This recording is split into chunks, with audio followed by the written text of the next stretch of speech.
ब्रह्म मुहूर्त में उठ के स्नान आदि करके अभी पूजा पाठ होगी। रूप चतुर्दशी है आज। बुखार है ना, तो इस वजह से गर्म पानी, हल्का गर्म पानी से नहा लिया। हाँ, थोड़ा ठंड भी लग रहा है। गर्म पानी से नहाइए, फिर भी ठंड थोड़ा थोड़ा।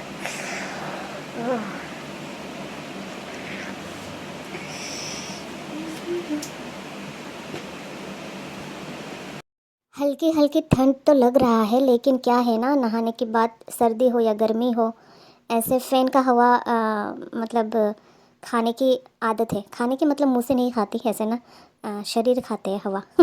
वही फ़ैन ऑन है, लेकिन ठंड थोड़ा सा लग ही रहा है। जल्दी पूजा में बैठ जाती हूँ अभी। हाँ हाँ हाँ। सो चलिए आप लोगों को वेलकम कर लेती हूँ। So hi everyone, hello my beautiful viewers, welcome and welcome back to my channel. You are watching Aarsha's blog and recipes and here I am Aarsha and good morning and happy Roop Chaudas to all of you. आज रूप चौदस है and आज नरका चतुर्दशी भी कहा जाता है, मतलब मनाया जाता है। मतलब रूप चौदस, नरका चतुर्दशी, नरक चतुर्दशी वो आज ही है, मतलब दिवाली की सेकेंड डे है आज। तो आज क्या होता है कि सुबह सुबह ब्रह्म मुहूर्त में आपको उठना है, यानी कि 4 से 5:30 बजे के बीच में आपको उठना है, नींद से उठना है ना। तो उसके बाद आपको क्या करना है, अभंग स्नान करने का आज के दिन बहुत ही महत्व है। अभ्यंग स्नान माने कि शरीर की मालिश, तो तिल की तेल से आज शरीर को मालिश किया जाता है। मतलब इस दौरान ना तिल के तेल से आपको मालिश करने हैं। फिर उसके बाद वो होता है ना अपमार्क, यानी वो ना औषधि जो पौधा है, उसको सिर में ऐसे 3 बार घुमाते हैं, फिर नहाने वाले पानी में रखते हैं, फिर उस पानी से नहाते हैं, ऐसा मान्यता है। एंड वही सारी चीज़ें मेरा तो हो चुका, तो अभी मैं पूजा पे बैठ चुकी हूँ। अभी उपटन वगैरह चढ़ाने हैं कृष्ण भगवान जी को। एंड रूप चौदस के दिन कृष्ण भगवान जी की पूजा किया जाता है। एंड सत्यभामा आज के दिन नरका जो राक्षस है उनको वध किए थे, यानी कि मार दिए थे। हाँ, राक्षस को तो मारते ही है ना, तो राक्षस अगर ज़्यादा अत्याचार करने लगे तो उनको तो मरना ही है, उसको तो मरना ही है। तो वही सारी चीज़ें रहता है। तो कोई कोई ऐसे मान्यता के दौरान ऐसे पूजा करते हैं कृष्ण भगवान जी की, और फिर सत्यभामा ऐसा ना पूजा करते हैं। तो अलग अलग मान्यता है, मुझे भी इतना ज्ञान नहीं है इस बात की। हाँ, तो मैं यहाँ पे भगवान जी को उपटन चढ़ाऊँगी, फिर उसके बाद खुद भी उपटन लगाऊँगी। उपटन दूध, शहद और फिर चंदन और फिर हल्दी और फिर गुलाब जल से बनाया जाता है। फिर शरीर में प्रलेप लगाना है एंड फेस पे भी लगाने हैं, यानी कि फेस पैक ना। तो उसके बाद फिर से नहा लेना है और बाकी पूजा संपन्न करना है। तो और एक चीज़ वो भी है कि नरक चतुर्दशी से पहले जो कार्तिक कृष्ण पक्ष की अष्टमी आते हैं ना, तो उस दिन 1 लोटे पानी, मतलब पानी 1 लोटे में भर कर रखा जाता है मंदिर में। तो नरक चतुर्दशी के दिन ना उस लोटे का जल से नहाने से भी ये मान्यता है कि वो ना क्या है, वो क्या है कि नरक ऐसा है ना कि नरक के भय से मुक्ति मिलती है। हाँ, ऐसा भी मान्यता है। तो मान्यता लोगों का अलग मतलब अलग जगह पे अलग मान्यता है। वही सारी चीज़ें रहता है। मैं ना ऐसे वॉइस ओवर करती हूँ तो स्क्रिप्ट लिख के नहीं रखती, तो इस वजह से मैं थोड़ा अटक जाती हूँ। जो दिमाग में आते हैं, जो याद आते हैं वो बोल देती हूँ, जो भूल जाती हूँ वो बाद में बक करते करते याद आते हैं, तो मैं बोल देती हूँ, है ना। और एक मान्यता ये भी है कि स्नान के बाद दक्षिण दिशा में हम मतलब दक्षिण दिशा की ओर हाथ जोड़कर यमराज जी की भी प्रार्थना किया जाता है। और फिर ऐसा करने से जो है ना कि मनुष्य द्वारा वर्ष भर किए गए जो पाप होते हैं उसका नाश होता है, ऐसा भी कुछ मान्यता है। हाँ, अलग लोगों के अलग मान्यता है ना। और वैसे भी ये सब जो है नियम पालन करने से आपको कोई दिक्कत नहीं, तकलीफ़ नहीं, कोई लॉस भी नहीं जा रहा है, तो मान्यता है जो तो मानना ही चाहिए, है ना।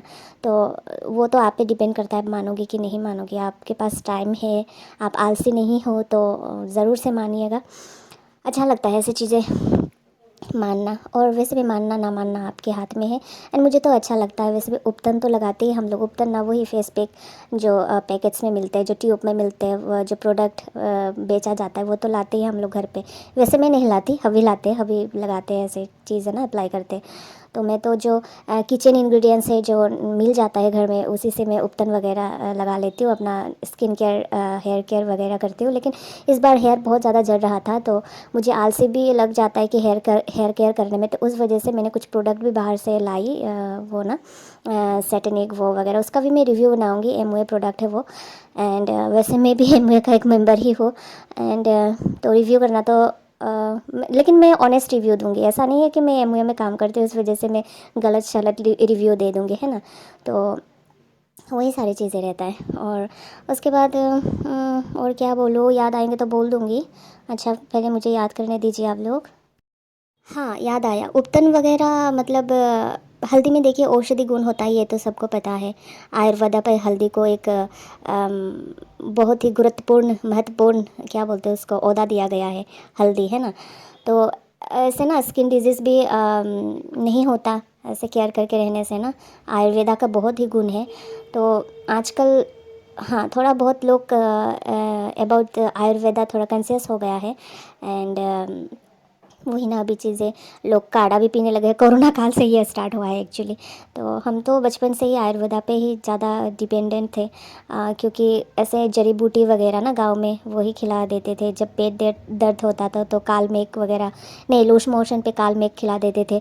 वो होता है ना वर्म, जो पेट में बच्चे बच्चे के जो पेट में होता है, जो वर्म नहीं होता, तो उस टाइम में काल मेघ खिला देते थे।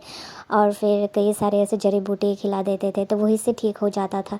डॉक्टर के पास जाने की भी ज़रूरत नहीं पड़ता था। जब ज़्यादा से डिजीज़ हो, मतलब हद से ज़्यादा बढ़ जाए ना, ऐसे सही नहीं हो रहा, तब जाके डॉक्टर के पास ले जाते थे।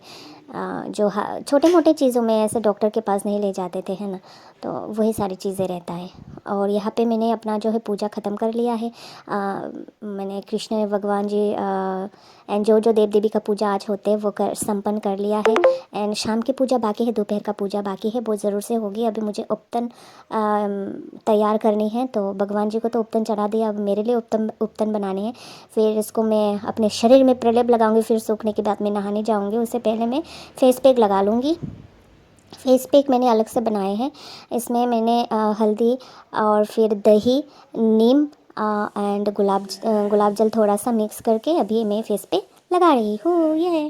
तो ऐसे गांव में ना क्या होता है, किसी को गैस्ट्रिक का प्रॉब्लम आ गया तो उसको त्रिफला का रस पिला देते हैं, क्योंकि गांव में ऐसे पेड़ है ना, हर तक की बहरा आंवले का पेड़ है, तो रखते हैं, स्टॉक रखते हैं, सुखा के रखते हैं, सनलाइट में ऐसे सुखा के ना स्टॉक रखते हैं घर में। तो वही पानी रात भर भिगो कर फिर पिला देते हैं खाली पेट, ऐसा सारी चीज़ें होता है ना। तो कई सारे पौधे हैं जो औषधि गुण संपन्न है, गाँव में मिलते हैं वो सारे, और वही सारी चीज़ें याद आ गई और मुझे हंसी भी आ गई। अरे, मैसेजेस आना स्टार्ट हो गया फिर से, है ना। जब भी मैं बैठती हूँ वीडियो ब्लॉग के लिए, मतलब ब्लॉग एडिट करने के लिए, ऐसे वॉइस ओवर कर रही होती हूँ, तो फटाक से मैसेजेस आना देखिए स्टार्ट हो जाता है। हाँ, मुझे क्या चीज़ याद आई, लोग सोचते हैं कि पूजा पाठ आदि करने से ना ऐसे पापों से मुक्त मिलते हैं। अच्छा, पापों से मुक्त तो मिलता ही है, लेकिन कर्म भी तो अच्छा होना चाहिए, है ना। आप लोगों के साथ बुरा कर रहे हो, यहाँ पूजा पाठ कर रहे हो, वो तो नहीं होगा ना ऐसे। कई कई शास्त्रों में क्या लिखा है, मुझे शास्त्रों का इतना ज्ञान भी नहीं है, लेकिन मैं ये ऐसा मानती हूँ कि कर्म अच्छा होना चाहिए, फिर जाके आपका पूजा का जो फल है, पूजा पाठ का, साधना आराधना का जो फल है वो मिलेगा, अच्छा मिलेगा। वरना कर्म खराब हो तो जितना भी आप पूजा पाठ करो उसका कोई फल मिलने वाला नहीं। एंड आपका विचार, मतलब ऐसा है ना कि गंगा स्नान आदि करते हैं लोग पाप से मुक्त होने के लिए। जब आपके विचार में ही गंदगी हो तो वो कैसे आप दूर करोगे, है ना। दिमाग को तो नहला नहीं सकते आप, सर फोड़ के दिमाग बाहर करोगे तो आप तो मर ही जाओगे।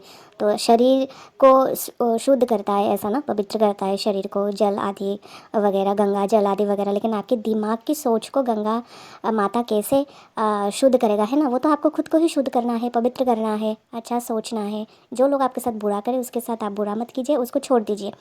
एंड अच्छे लोगों के साथ अच्छे से रहिएगा। हाँ, आज का ज्ञान, मैं ज्ञानी बाबा भी बन गई, ज्ञानी माँ, ज्ञानी बहन। अच्छा, ओके, कोई ना, नेक्स्ट ब्लॉग में मिलते हैं।